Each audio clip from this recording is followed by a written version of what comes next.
এক সপ্তাহ পর আবার বাড়ছে গরম।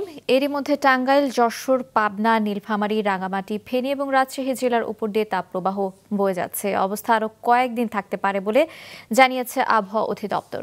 সকাল ৯টা থেকে পরবর্তী ৭২ ঘন্টা আবহাওয়া পূর্বাভাসে বলা হয়, অস্থায়ীভাবে আংশিক মেঘলা আকাশসহ সারা দেশের আবহাওয়া শুষ্ক থাকতে পারে। আগামী কয়েকদিন দিনের তাপমাত্রা ১ থেকে ২ ডিগ্রি সেলসিয়াস বাড়তে পারে এবং রাতের তাপমাত্রা সামান্য বৃদ্ধি পেতে পারে। তবে গেল মাসের মতো তীব্র তাপপ্রবাহ ফিরে আসার সম্ভাবনা নেই।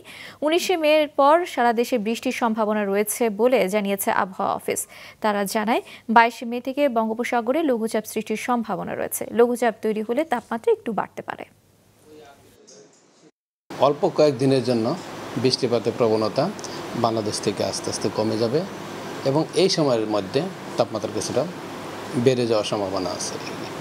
আর তাপমাত্রা বেড়ে গেলে মৃদু থেকে মাঝারি ধরনের যে তাপপ্রবাহ, সেই তাপপ্রবাহ হওয়ার সম্ভাবনা আছে দেশের কোথাও কোথাও। তবে গত এপ্রিল মাসে যে বড় ধরনের তাপপ্রবাহ ছিল, আমরা এই ধরনের আপাতত কোনো তাপপ্রবাহের আশঙ্কা করছি না।